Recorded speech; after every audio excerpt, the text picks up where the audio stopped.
She wasn't his daughter. They weren't even supposed to meet.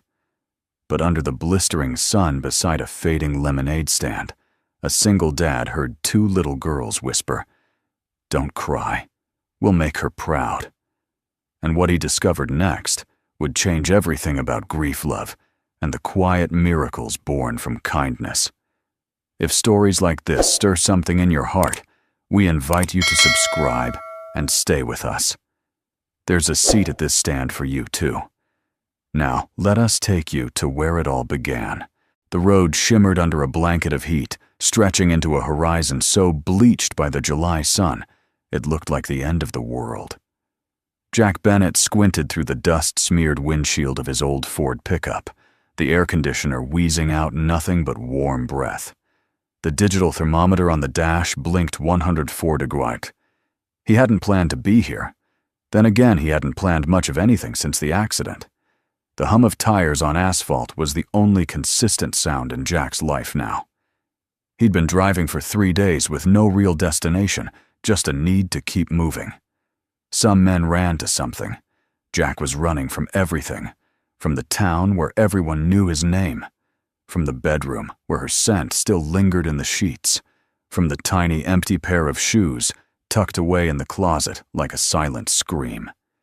He tightened his grip on the steering wheel as a blistering gust of wind rattled the side mirror. The silence inside the cab was suffocating.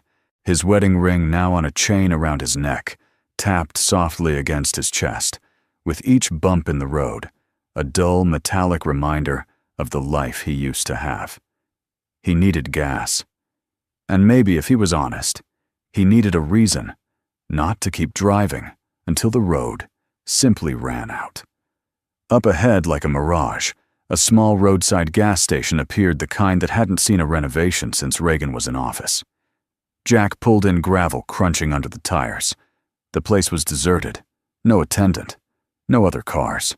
Not even a vending machine humming in the corner. But something caught his eye. Next to the shuttered gas station stood an old, sun-bleached building.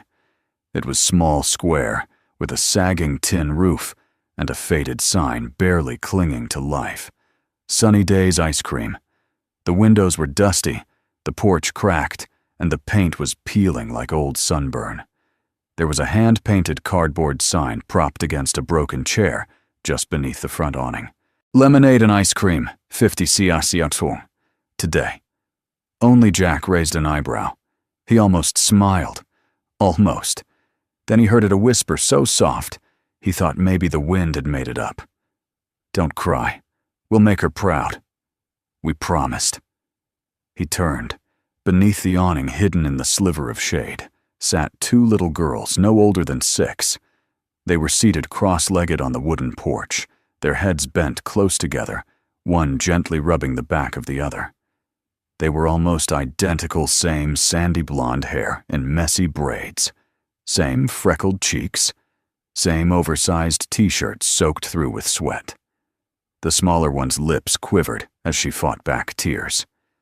The older girl, her sister, clearly pulled her close, whispering again, "It's okay, Rosie. We promised.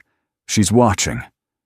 Jack took a slow step closer, his throat dry from more than the heat. "Hey there," he said, gently keeping his distance.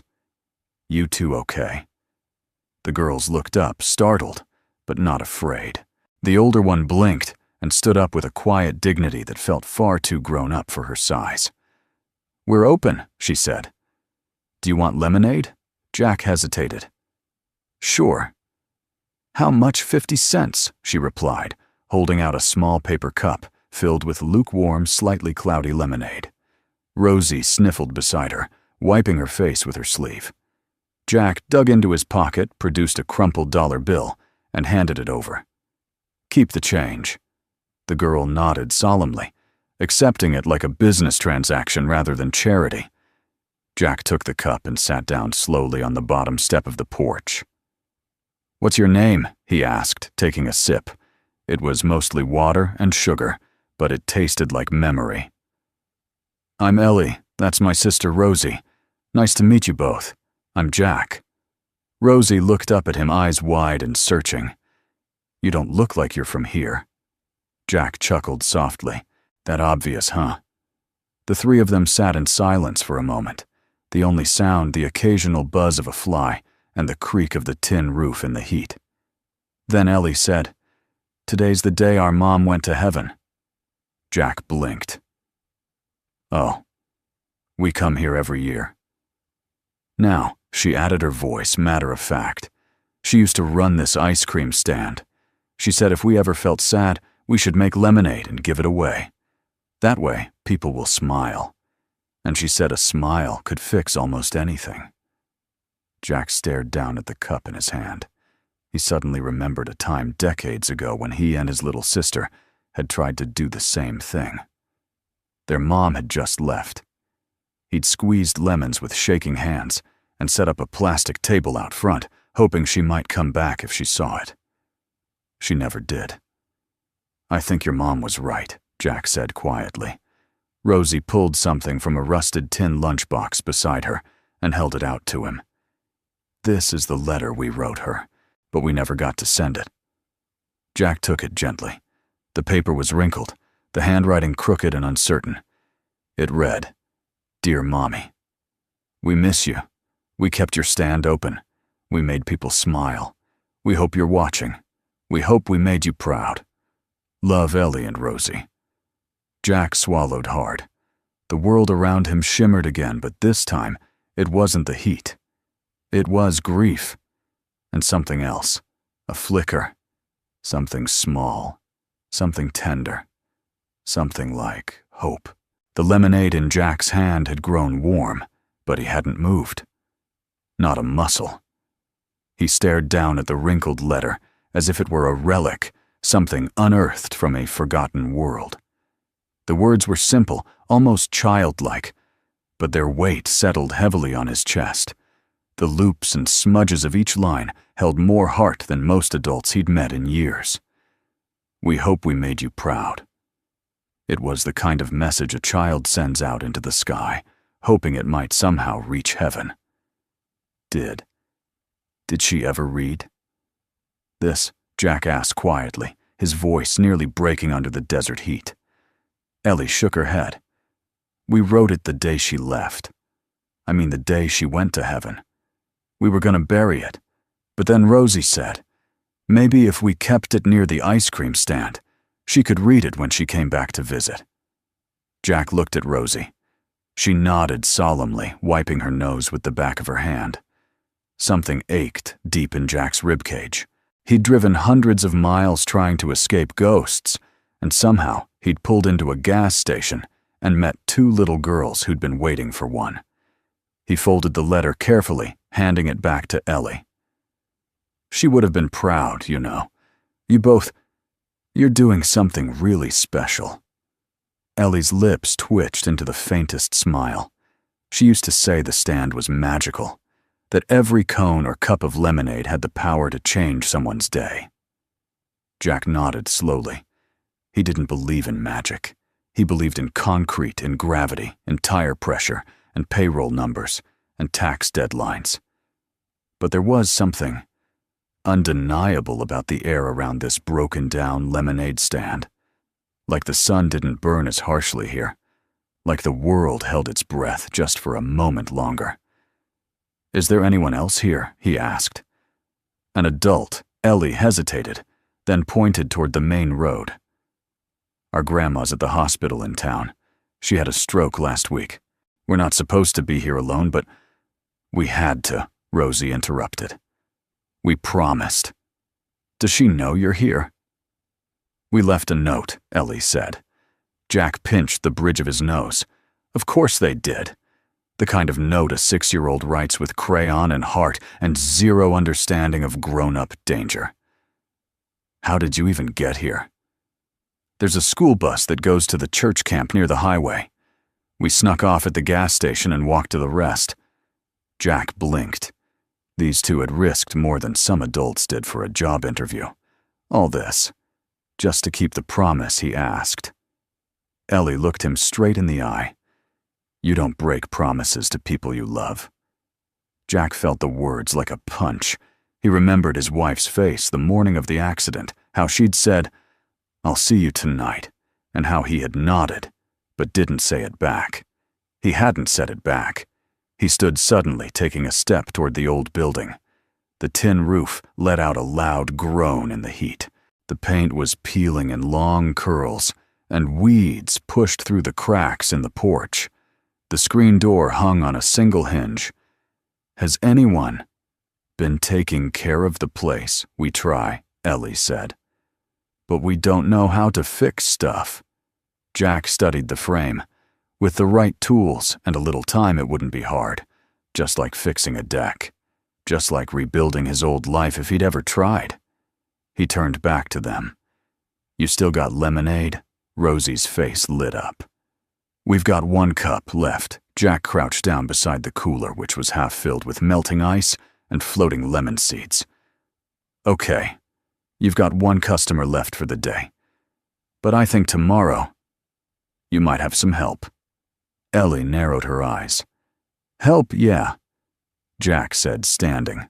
"I've got tools in my truck. I used to be a contractor. If I can get this roof patched up and maybe sand down those steps, you might get more customers." The girls exchanged a look. "You'd help us," Rosie whispered. Jack hesitated. He wasn't sure what he was saying yes to. But something deep inside, something long, buried and quiet, was nudging him forward.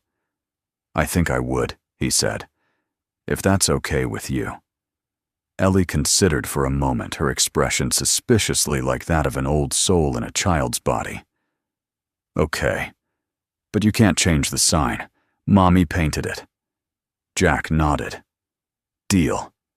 They shook on at him with his calloused hand, them with their lemonade sticky fingers. It was the most real contract Jack had made in years. As he walked back to his truck to grab a tool belt, he looked over his shoulder and saw Ellie and Rosie huddled together, whispering and giggling. Their faces looked lighter somehow, like someone had lifted a heavy stone from their tiny shoulders. The sun was beginning to dip lower in the sky, turning the horizon the color of peach skin. The world still buzzed with heat, but the sharp edge had faded.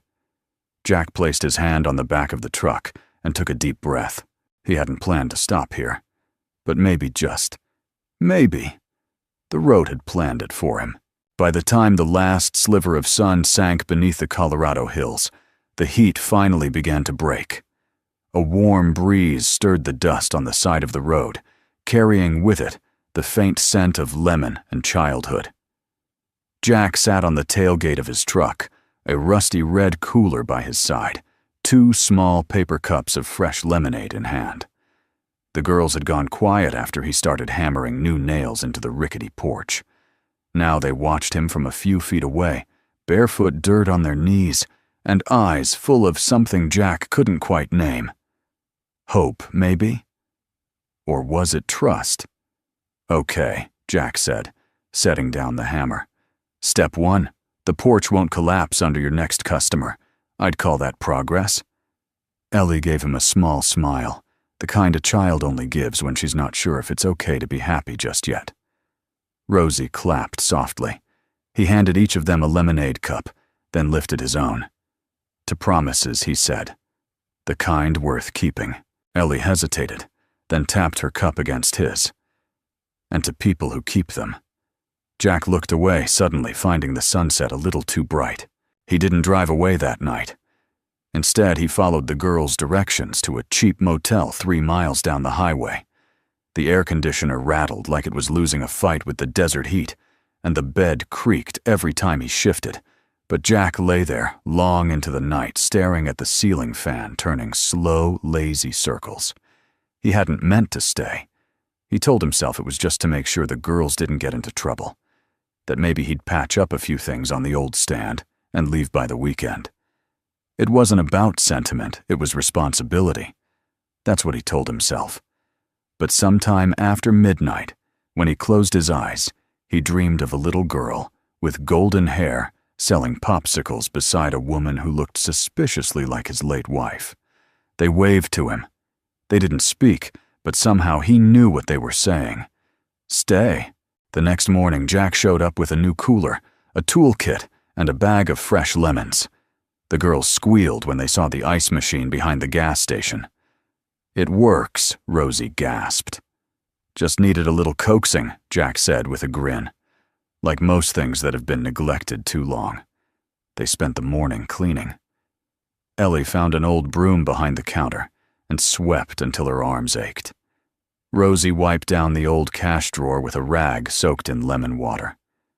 Jack repaired the screen door and removed 2 broken floorboards from the porch. He even brought in a new umbrella to shade the front table. "You're like a fixer," Rosie said at one point, watching him line up a level against the doorframe. Jack shrugged. "Used to be. Haven't fixed much lately." "Why not?" Ellie asked. He paused, then looked at her. "Because sometimes when you lose the thing that mattered most, everything else just stops mattering." Neither girl spoke, but Rosie came over and silently placed her small, sticky hand in his. It undid him more than he cared to admit. By early afternoon, the lemonade stand looked like it had survived a decade and still had charm left to spare. The sign was still faded, the paint still chipped in places, but now it had character, like it belonged in that spot under the sun. They got their first customer around 2 p.m., a middle-aged man in a sun hat, who pulled over and bought 2 lemonades and a fudge bar. Then came an elderly couple from Missouri, curious about the vintage look of the stand. They left with 3 cones and a photo for their travel scrapbook. Every time a car stopped, the girls lit up like the 4th of July. Jack watched them from the porch, sipping iced tea from a mason jar Mrs. Dorothy had dropped off earlier. "You've got a good thing going here," she'd told him with a wink. Grace would be proud. She used to call this place the beating heart of summer. That phrase stuck with him. The beating heart of summer. He hadn't felt anything beat inside him in months. Around 4 o'clock, Ellie reached into the register, an old lunchbox with cartoon stickers, and pulled out a folded photo. She offered it to Jack without a word. It was a snapshot of Grace Monroe, mid-30s. Long auburn hair, bright smile apron covered in flour. She was handing a child an ice cream cone and laughing, sunlight washing over her like a blessing. Behind her, the same stand, just cleaner. Newer. "She's beautiful," Jack murmured. "She made everyone feel like sunshine," Ellie said, even when she was sick. He traced the edge of the photo with his thumb. He could see it in Grace's eyes, that rare kind of warmth that lingered in a place long after the person was gone, the kind that made strangers stop and feel like they belonged. "I think she's the reason people are stopping," Rosie said, "like they remember without remembering." Jack nodded slowly. "That's called legacy." As the sun dipped low again, casting long shadows across the porch, Jack leaned back in the rocking chair he'd salvaged from the rear storage room. "You girls hungry?" he asked. They nodded eagerly. He drove into town and returned with chicken tenders, apple slices, and 3 milkshakes. They sat on the steps, dipping fries in ketchup and laughing at Rosie's jokes about frogs and lemonade farts. For the first time in over a year, Jack laughed without guilt. As the stars blinked into view above them, Ellie whispered, "We think. Maybe you're the one Mommy meant, the one who'd help us stay." Jack didn't reply right away. He just looked up at the sky and whispered to no one, "Please, if this is what I'm meant to do, don't let me mess it up." By mid-morning the next day, the smell of lemon and fresh wood lingered in the air, like perfume from a forgotten era. Jack stood outside the little stand, one hand on his hip, the other wiping sweat from his brow, as he surveyed the results of his work. The repairs from the past 2 days had transformed the place not into something new, but into a better version of what it used to be. The porch no longer sagged. The screen door closed with a satisfying click. The faded sign that read, "Sunny Days Ice Cream," had been carefully scrubbed, but not repainted. Jack had decided to leave it exactly as Grace had left it, her soft cursive barely visible beneath layers of sunwear and time. He didn't want to overwrite what had come before. He just wanted to keep it from disappearing.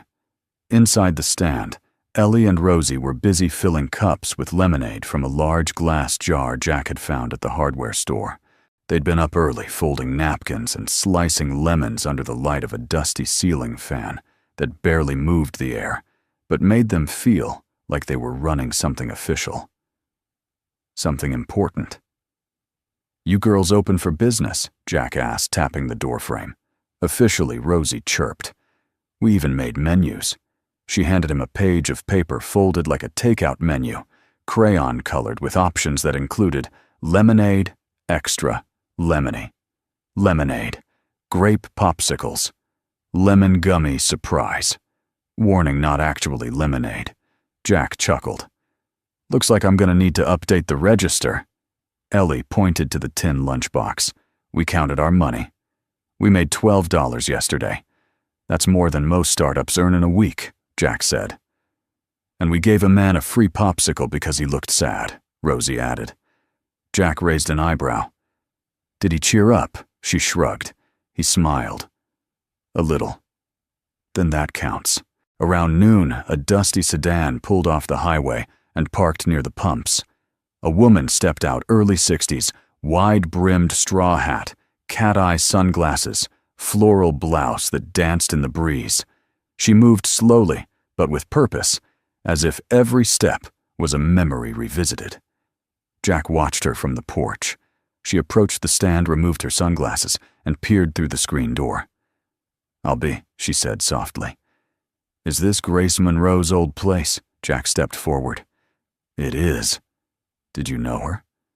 The woman smiled, eyes misty. "Know her? Honey, I taught next door to her for 20 years. I'm Dorothy, Mrs. Dorothy. Grace and I used to sit right here every Friday afternoon splitting a root beer float and watching cars drive by like we were queens of the county." Jack extended a hand. "Jack Bennett. I've just been helping out around here." "Helping?" She laughed. "Looks like you've brought the place back to life." Jack gestured toward the girls. "It's not me. It's them." "Mrs." Dorothy bent slightly to speak to Ellie and Rosie. "You girls keeping the Monroe magic alive?" "We're trying," Ellie said shyly. "You're doing more than trying," Dorothy said, reaching into her purse and pulling out something carefully wrapped in tissue. "I brought this. Thought maybe it should come home." Inside the paper was a small Polaroid. In it, a younger Grace Monroe stood behind the counter, hair tied up in a red bandana, holding 2 cones aloft like trophies.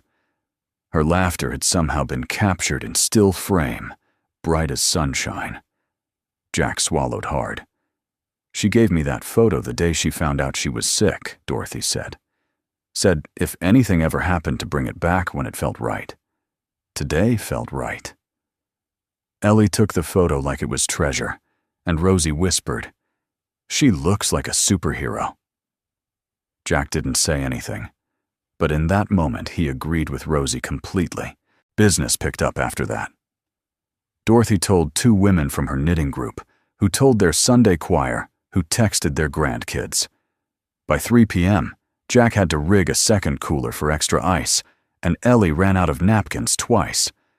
But it wasn't the money that surprised him. It was the conversations. A man in his 70s stopped for lemonade and told Jack that Grace once loaned him $100 to fix his lawnmower after his wife died. "She never even asked me to pay it back," he said, eyes damp. A teenage girl from the next county over posted a photo of the stand on Instagram, writing, "This is the kind of place I want to grow old in." One customer after another told stories, not just about Grace, but about childhood, about simpler times, about summer memories they'd nearly forgotten until the scent of lemon and vanilla pulled them back, like a time machine on a dirt road. Jack stood behind the counter, arms folded as the sun stretched long shadows across the highway. He wasn't just helping fix a building. He was helping recover something people thought was gone for good. That evening, as the sky blushed with pink and lavender, Ellie handed Jack a notepad. "What's this?" he asked. "A suggestion list," she said. "In case we want to make it a real business." Jack smiled. "You two already made it real." Rosie tugged his shirt. "Can we make a kindness jar? Like Mommy did. People can write nice things and put them inside." Jack knelt to meet her eyes. "Yeah, that's a great idea." They set the jar out that night right next to the tip cup. By closing time, it had 3 folded notes. "You reminded me that summer still matters. This place made my grandkids smile for the first time all week. Grace would be proud." Jack read them under the amber glow of the porch. Light heart, heavy in the best kind of way. He glanced at the stars now popping out one by one. This hadn't been part of his plan. But maybe plans weren't always the point. Maybe presence was. By Friday, the stand was no longer just a roadside curiosity. It was a destination. Cars stopped not just for the lemonade or the fudge bars, but for the feeling. There was something about that patch of land, tucked between a shuttered gas station and a long-forgotten motel, that felt alive again. It was as if the stand itself was breathing. Jack noticed it in the small things, in the way people lingered longer than necessary, in the way they touched the faded wooden counter as if reconnecting with a lost part of themselves, in the way Ellie and Rosie had stopped whispering their mother's name with sadness and now said it with something closer to pride. But for Jack, the shift was deeper.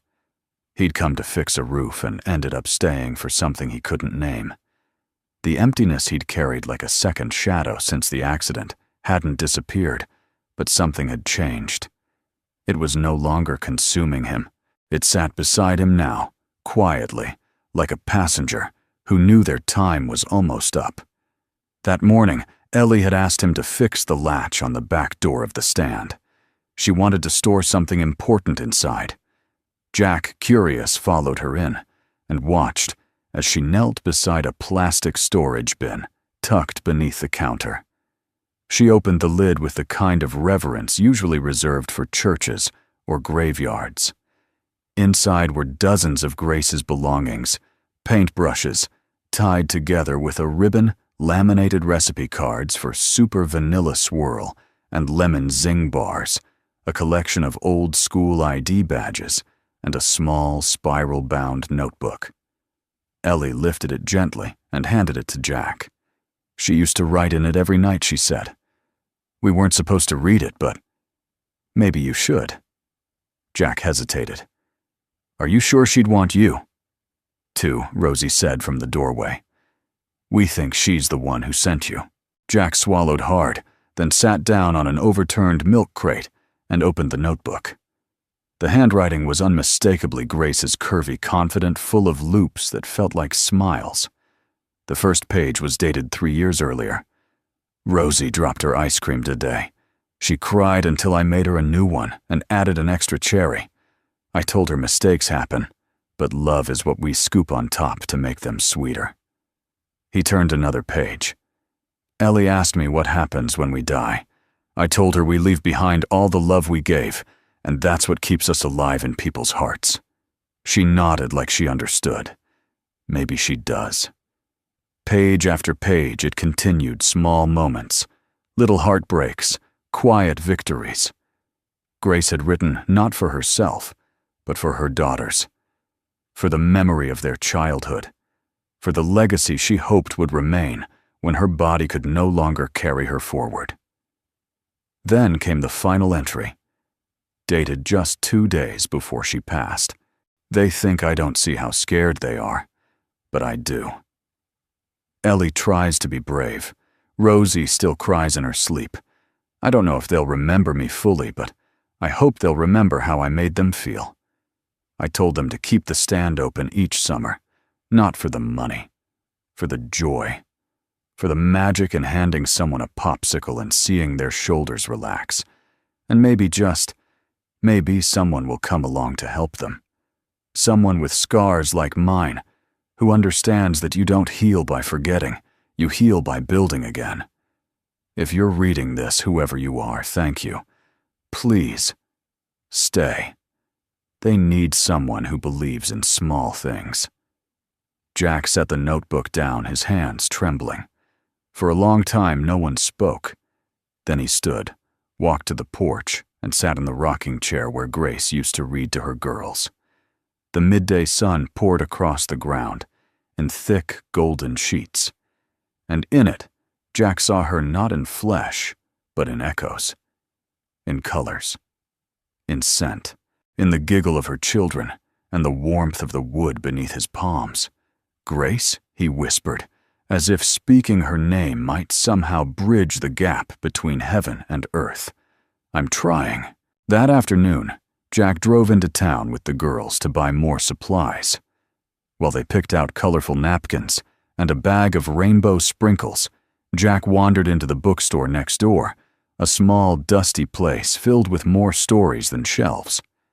He wasn't sure what he was looking for until he found himself standing in front of the children's section, staring at a copy of Charlotte's Web. He picked it up, thumbed through it, and remembered reading it to his daughter Maddie every night for a month. She'd loved Wilbur and cried every time Charlotte spun her final web. He hadn't opened that book since the funeral. His grip tightened, then softened. Maybe it was time. At the counter, a quiet voice broke his thoughts. "Good choice," the woman said. "That book still makes me cry." Jack looked up to see a woman, early 40s, soft brown eyes, sandy blonde hair tied in a low ponytail. She wore a name tag, Rachel, assistant manager. He managed a smile. "Yeah, my daughter used to love it." There was a silence that followed. Not awkward, just honest. "I always thought Charlotte was the strongest character in that book," Rachel said, scanning the barcode. "Not because she saved Wilbur, but because she knew when to let go." Jack nodded slowly.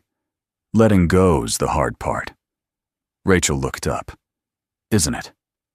Their eyes held for a beat too long. Then Ellie's voice broke through Jack. "We found gummy bears for the sundaes." Jack turned, waved, then looked back at Rachel.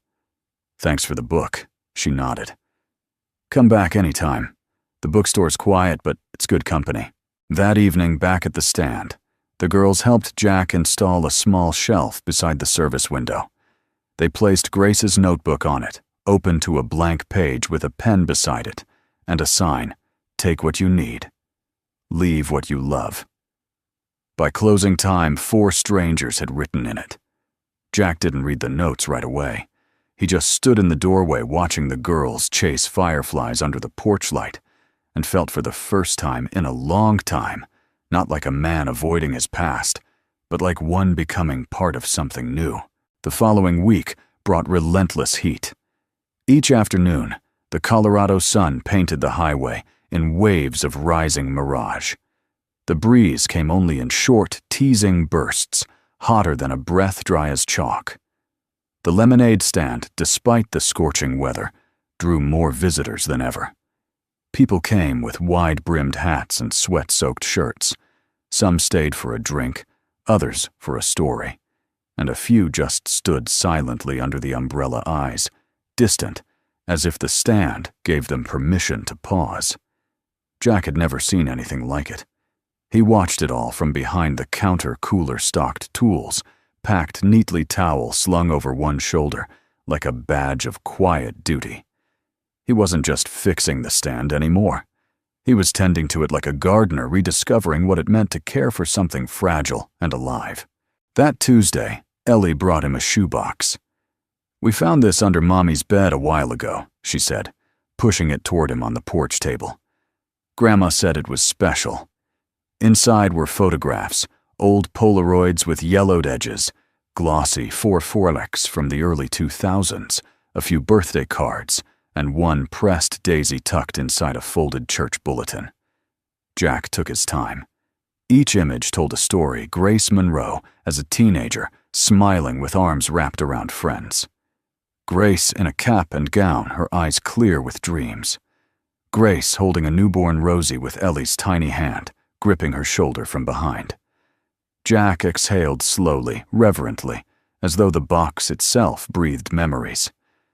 She used to say we were her wildflowers, Ellie murmured. She said we grew in places people didn't expect beauty to show up. Jack looked at her, this small, serious girl, with eyes too old for her age, and saw so much of her mother. Not in the features, but in the stillness. The grace, ironically. You still are, he said. Both of you. Rosie beamed. We're gonna plant sunflowers behind the stand. Mommy always wanted them. He made a mental note to stop by the nursery the next day. That evening, Mrs. Mabel Grace's mother called from the hospital.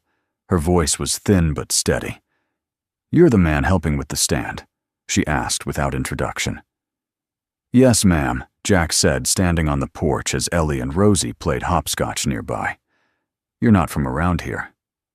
"No, ma'am." A pause. "Then Grace used to talk about someone like you. Said she hoped one day the girls would meet a good man, not a perfect one, but someone who wouldn't run when things got hard." Jack swallowed. "I don't know what your story is," Mabel continued, "but if those girls trust you, I trust them. Just don't make them promises you can't keep." Jack looked over at the girls. Ellie had just corrected Rosie's chalk lines. They were laughing, the kind of laugh that made the air feel lighter. "I won't," he said quietly. "I've broken enough to last a lifetime." The next day, Rachel stopped by the stand after work, holding a small brown bag. "I brought something," she said. "Thought the girls might like it." It was a watercolor set, simple, child-friendly, with 6 brushes and a tray of colors that shimmered under the afternoon sun. "They mentioned their mom used to paint," Rachel said. "They did," Jack replied, watching her. Rachel looked different in the daylight. Not softer, but clearer. Like someone who had walked through her own storm and come out the other side, not untouched, but stronger. Ellie and Rosie opened the bag with shrieks of delight. Within minutes, they'd pulled out napkins, cups, anything blank enough to receive color. Rosie painted a sun with a smiley face. Ellie painted a field with 3 stick figures, 2 small, 1 tall, all holding hands. "Is that us?" Jack asked, crouching beside her. Ellie nodded. "It's what it looks like when someone stays." The words hit him like wind after a long drought, startling, refreshing, almost painful in their honesty. Rachel caught his eye. No words passed between them, but in that moment, something shifted. Not romance. Not yet. But the kind of understanding that's rare in grown-ups, the quiet, mutual recognition of someone else carrying a weight not visible to the world. That Friday, a local newspaper photographer came by. "Just doing a piece on small-town treasures," she explained, snapping photos of the stand the girls, and Jack mid-laugh with a lemonade in hand. Rosie insisted the kindness jar be included. The photographer paused. "What's the kindness jar?" "It's where people write down nice things," Ellie explained. "Sometimes about the stand, sometimes about their day, sometimes just stuff they wish someone had told them." Jack added, "We don't read them aloud. We just keep them. So the goodness doesn't disappear." The photographer looked down at the jar, already half filled with folded slips, and then, without another word, wrote something, folded it, and dropped it in. Later that night, long after the last cone was served, Jack pulled out one of the notes. "At random, today I felt like I mattered." He stared at it for a long time, then folded it back and placed it gently at the bottom. "That weekend, Ellie asked to stay open late. We want to hang up lights like Mommy used to do," she said. So Jack helped string a row of solar-powered fairy lights along the roofline of the stand. When they turned on, the place glowed like a lighthouse in the dark, warm, golden, alive. People drove by and waved. A few stopped. One couple slow danced to a song playing from the old radio inside. Under the lights, Ellie and Rosie handed out free popsicles to anyone who smiled. "You're giving these away?" someone asked. "It's the full moon lemonade special," Rosie said matter-of-factly. "First one's free if you promise to tell someone you love them tonight." Jack leaned back against the side of the stand and laughed a full, honest, belly-deep laugh. When he looked over at Rachel, she was watching him with that same knowing smile. Later, as the girls drifted off in a pile of blankets and coloring books, Jack sat on the porch with Rachel. Crickets sang. The highway hummed like a lullaby. "I was supposed to leave weeks ago," Jack said. Rachel didn't ask why he hadn't. She just looked at the stand, the jar the girls sleeping under a painting of stars they'd made with glow-in-the-dark paint. "Well," she said softly, "maybe you finally arrived." By the second Saturday in July, it was no longer just a lemonade stand. It was a gathering place, a living scrapbook, a kind of altar to something intangible, but deeply felt hope, perhaps, or memory, or that quiet feeling of safety that comes from being surrounded by people who see you and still choose to stay. The transformation hadn't come with fanfare or fireworks. It came with stories. They arrived one by one, on foot, by car, on bicycles, with baskets full of homemade jam or library books. People Jack had never seen before began to show up with items in hand, old photos, keepsakes, handwritten poems, and hand-painted rocks with words like, "Breathe, or you are loved." Ellie started a community board by taping the first poem to the wooden panel outside the window. By noon, there were 6. By sundown, 17. Each one was like a little lantern lit and left for someone else to find in the dark. Mrs. Dorothy came back on Monday this time with her nephew Cal, a retired Marine, with a gray beard and a heart full of mischief. He brought folding chairs and a guitar and asked if he could sing during the evening rush. "Grace used to let me play here on Friday nights," he said, tuning his instrument. Said music was the fastest way to sneak joy into people's bones. Jack welcomed him without hesitation. That evening, the front porch of Sunny Days Ice Cream filled with people sitting cross-legged sipping lemonade and tapping their feet as Cal strummed old folk songs and told corny jokes between verses. The girls danced barefoot, their arms waving through the warm air like seaweed beneath golden waves. Rachel brought blueberry muffins. Mrs. Mabel, finally discharged from the hospital, came two-seated in a wheelchair, wrapped in a floral shawl. Her eyes misted the moment she saw the lights, the crowd, the old sign still standing, as if Grace herself had preserved it from another world. "You've done more than keep it alive," she told Jack in a quiet moment. "You've made it sacred."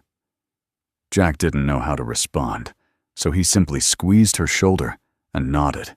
But it wasn't just the regulars anymore. One afternoon, a woman in a power suit stopped by with 2 impatient children in tow.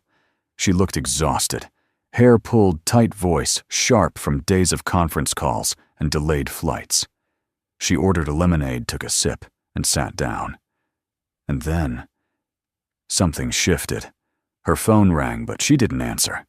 She watched her kids laugh with Ellie and Rosie, who were teaching them how to make gummy bear art. Slowly her shoulders dropped and her face softened. Before she left, she took a piece of chalk from the sidewalk bucket and wrote on the community board, "I didn't know I needed this place until I found it. Thank you." Jack read it later after the sun had dipped low and the bugs began to hum, and tucked it into his back pocket, like a letter from someone he'd never met, but somehow already missed. People began leaving things behind, not out of forgetfulness, but as offerings. A lucky penny, a crocheted heart, a child's drawing of a rainbow. One man, a long-haul trucker named Glenn, came every Thursday for 2 lemonades, one for him and one he left on the porch step. "For my brother," he said simply. "He used to stop here. Died last year. I think he'd like knowing I keep the tradition." Another woman left a small wooden box with a note that read, I used to believe no one remembered me. Today I remembered myself. Jack added a shelf to the back wall and labeled it the Memory Nook. It became a place where the forgotten could be found again. That week, Jack noticed Ellie spending more time drawing in the back, quieter than usual. One evening, he sat beside her on the edge of the porch. "You okay, Wildflower?" She nodded, then handed him a piece of paper. It was a drawing, detailed and careful.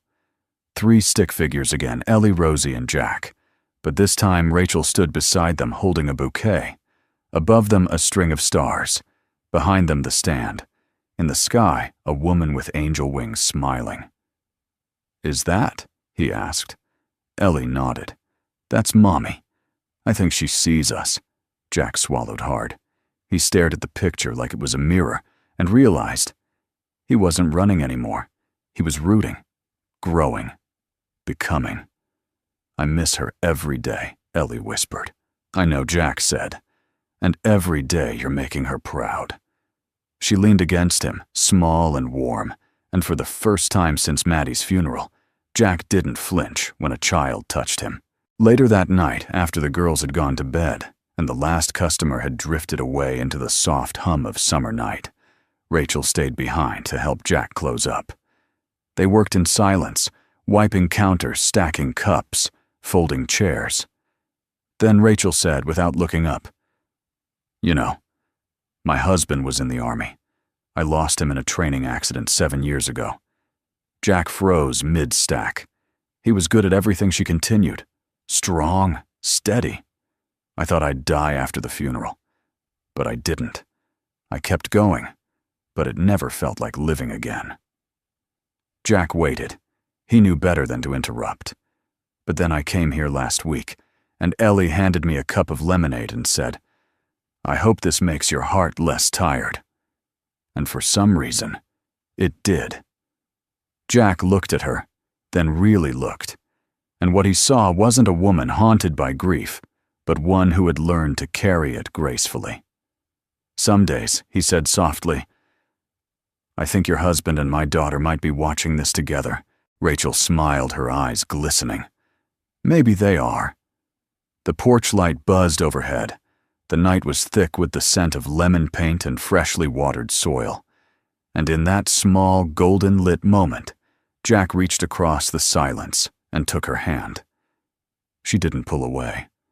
Neither of them said a word. They didn't have to. The days melted together in that soft, slow rhythm only summer could offer. Every morning the sun greeted Jack like an old friend, unforgiving in heat, but steady. Reliable. The kind of friend who didn't sugarcoat anything, but also never left you alone. He found comfort in the rituals, unlocking the creaky screen door of the stand, refilling the cooler with ice, checking the lemons for bruises, and watching Ellie and Rosie come bounding up the road with chalk-stained fingers and wildflowers in their hands. Rachel started coming earlier now. At first it was to bring supplies, plastic spoons, paper towels, once even a whole crate of peaches from the farmer's market.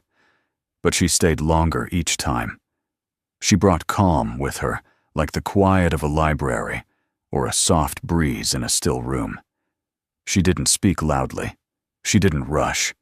She just fit there in that little corner of the world. Jack found himself listening for the sound of her car, the way some men listened for thunderstorms, with anticipation, with something close to longing. One morning, while the girls were painting a new chalk sign for the roadside free lemonade. If you're having a bad day, Jack and Rachel sat beneath the umbrella sharing a thermos of sweet tea. Rachel pulled out a stack of small cards from her bag. Each was printed with a soft watercolor on the front and handwritten words on the back. "I used to do this after Paul died," she explained. "I'd write notes and leave them in grocery stores, cafes, on park benches, little reminders for strangers. I think I was trying to tell myself those things too." Jack took one and read, "You are not broken. You are blooming in new directions." Another read, "The sun hasn't forgotten how to find you." He looked up. These are beautiful." She shrugged, smiling. "They helped me stay afloat." "You think we could leave a few at the stand?" I was hoping you'd ask. That afternoon, they tucked cards between the napkins under lemonade cups, even between the pages of the guest book Grace once used. By closing time, half were gone, some taken, some re-hidden, all seen. Later that week, a boy named Caleb came to the stand. He couldn't have been more than 10, messy blonde hair, a backpack far too big for his frame, and eyes that didn't quite meet yours when you spoke. He asked for a lemonade and sat alone on the step, barely sipping it. Ellie and Rosie tried to get him to play hopscotch. He shook his head. When Rachel crouched beside him and gently asked if he was okay, he said nothing, just pulled a card from his pocket. One of hers. It read, "Someone in this world is waiting to meet the version of you that finally believes you belong." Rachel's eyes filled. Jack watched her, his chest tightening, not in pain, but in recognition. Because he'd been that boy once. And maybe if he was honest, a part of him still was. When Caleb finally spoke, it was so soft, Jack barely heard him. "My mom's real sick. This place, it's the only part of summer that doesn't feel scary." They let him stay as long as he liked. He left with 2 extra lemonades for the road and a sunflower Rosie insisted he take home. That night, Jack wrote his own card.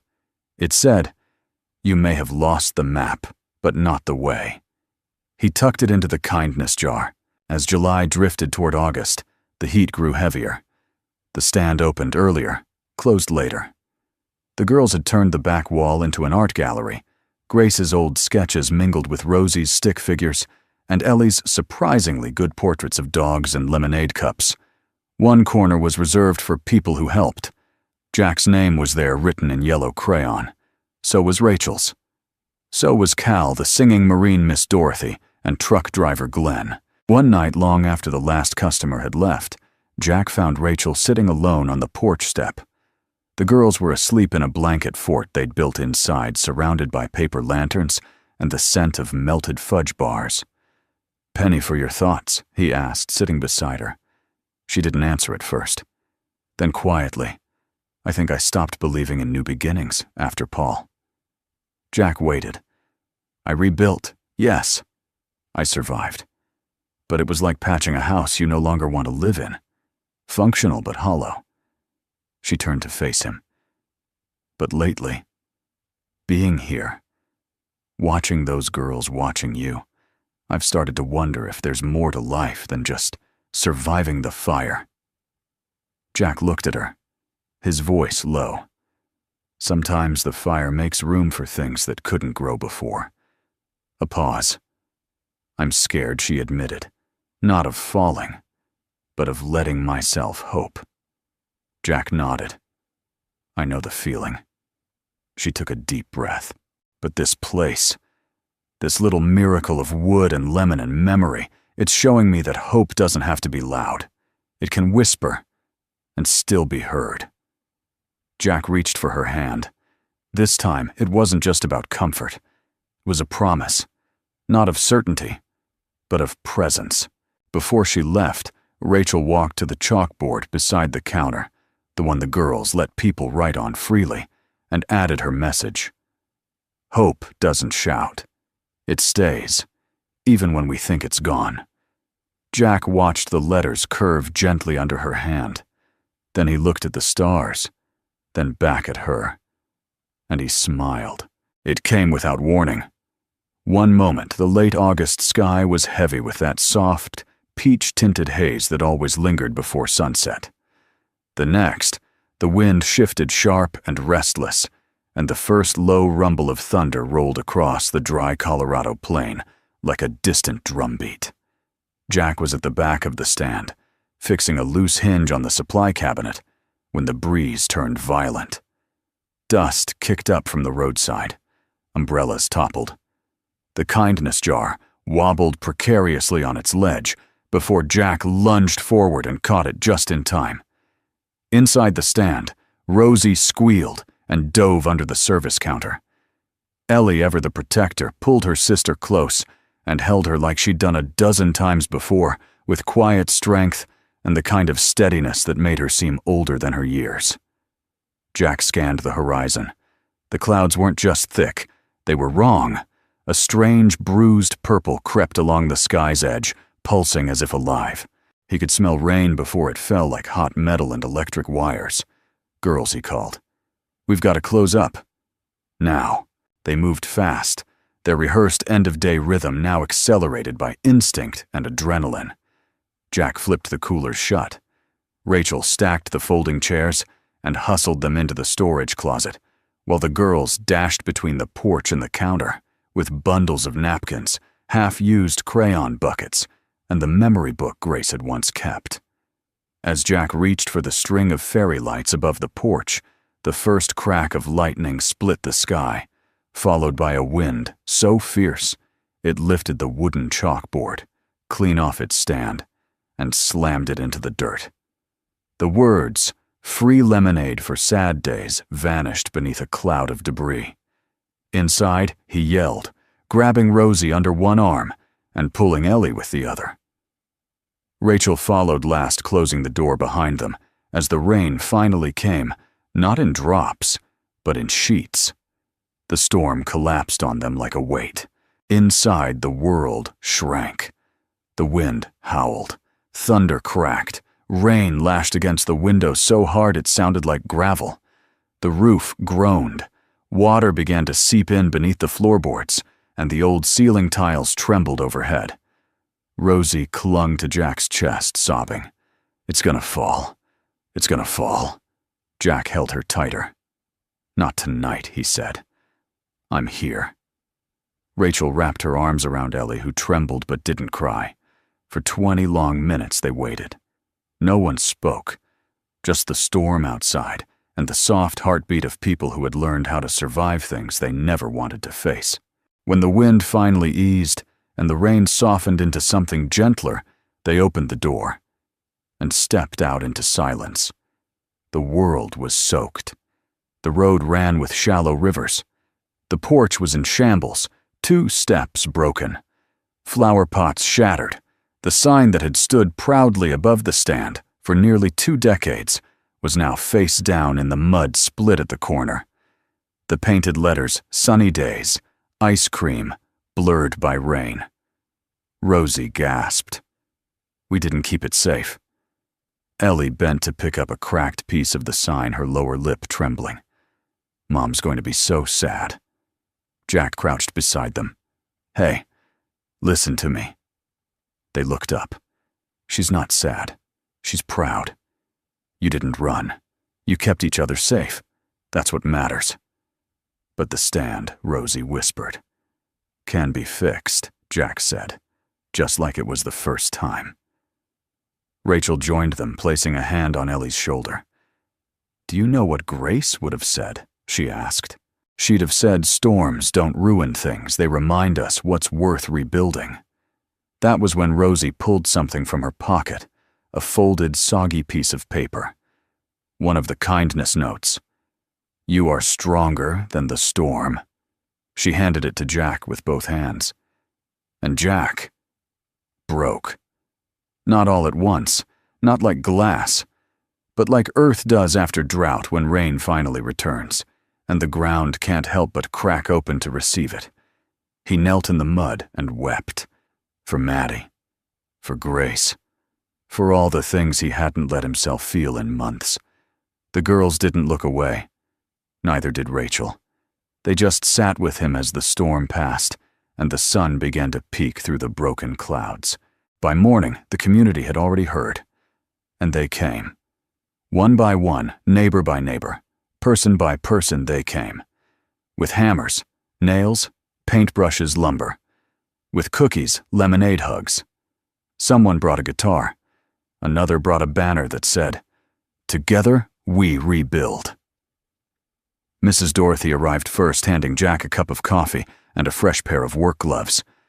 "This town's been waiting a long time for something to gather around," she said. "You think a little rain's gonna stop us?" Jack smiled, really smiled for the first time since the storm. Not a chance. By noon, the porch was halfway rebuilt. By evening, the girls had painted a new sign bolder, brighter, and somehow even more grace than the original. It read, "Sunny days, where storms make room for sunshine." Jack nailed it in place himself. Rachel stood beside him, brushing sawdust off her jeans, her hair pulled back, her eyes shining. "You stayed," she said, barely above a whisper. "I did," Jack replied. "Because this," he gestured toward the laughter, the hammering, the lemonade-splashed aprons. "This is what staying looks like." She reached for his hand. "Then maybe this is what starting looks like, too." He squeezed her fingers. "Let's find out." That night, under a sky rinsed clean by thunder and grace, they lit the porch lanterns and opened the stand again, not for profit, not for tradition, but because something sacred had survived.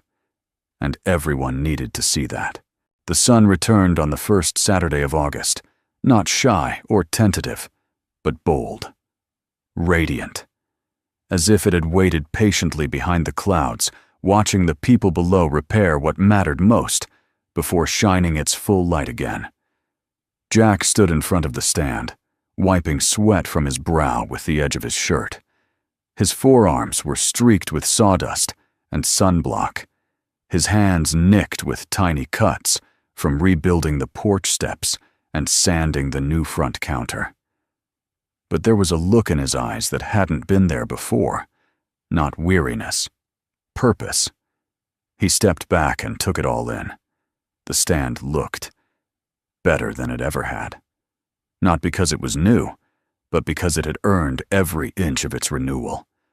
Fresh paint in soft yellow, a hand-painted mural of wildflowers drawn by Ellie and Rachel, now wrapped around the sides. Hanging lights crisscrossed the porch roof like stars, waiting for dusk. Above the service window, the new sign gleamed, "Sunny Days Ice Cream," in loving memory of Grace Monroe. It was Grace's birthday, and the whole town had shown up. Mrs. Mabel arrived first, her wheelchair wrapped in streamers that Ellie had insisted on. She wore a blue scarf that once belonged to her daughter and held a small bouquet of wild sunflowers in her lap. She would have loved this, she whispered, her voice catching. Grace was never afraid of joy. Jack crouched beside her, eyes kind. "Then we'll honor her, the way she lived, with full hearts and open doors." One by one, the community filled the space like water, finding its level. Cal, the retired Marine, tuned his guitar on the porch and opened with a soft rendition of "You Are My Sunshine." Couples slow danced beneath the swaying lights. Children darted between the tables, sticky with popsicle juice and laughter. An elderly man read poems from the memory nook aloud with tears in his eyes. Someone brought their dog.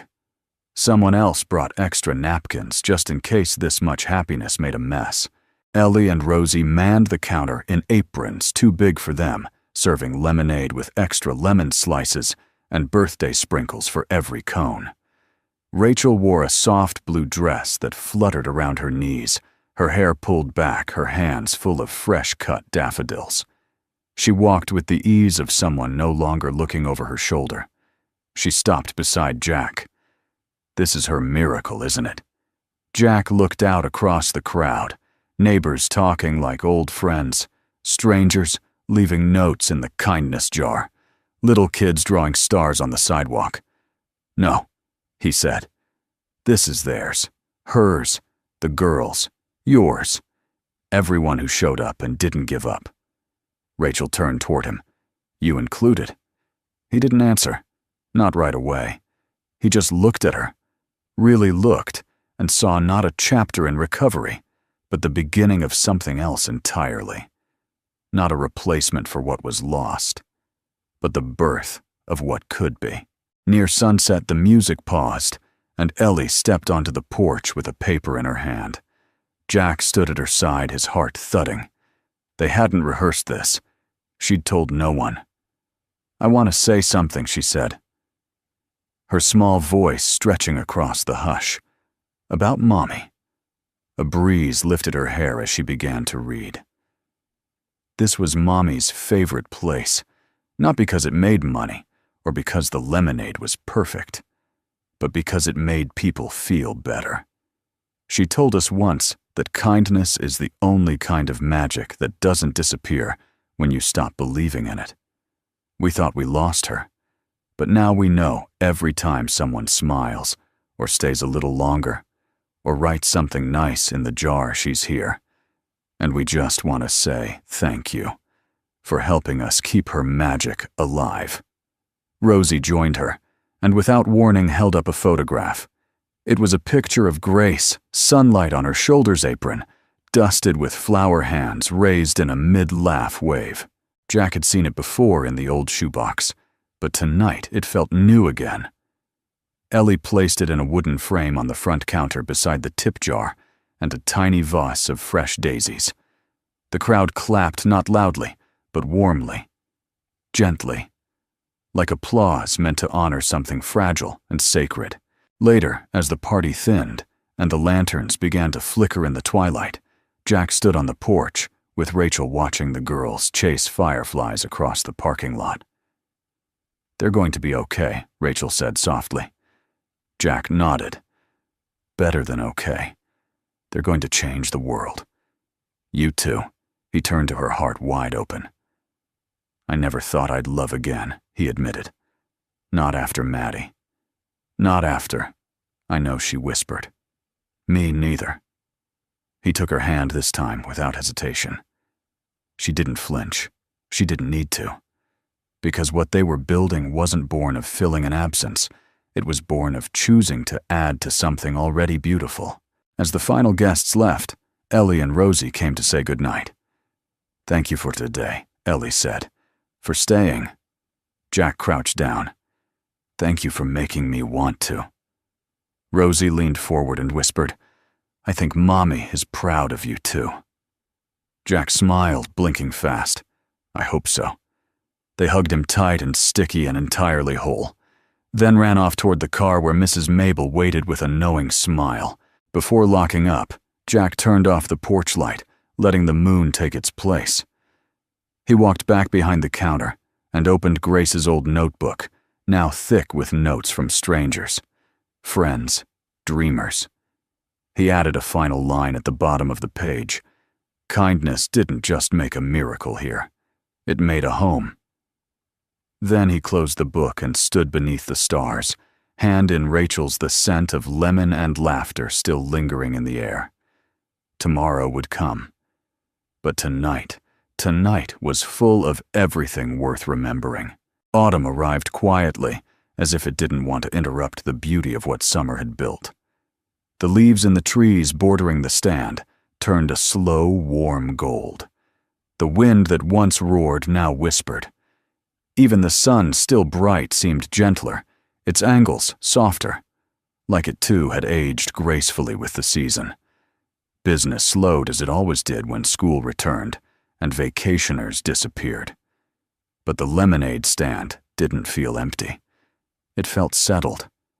Jack stood alone one morning, pouring himself a mug of coffee, and taking in the view, the porch, the mural, the kindness jar now sealed under glass to protect it from the chill.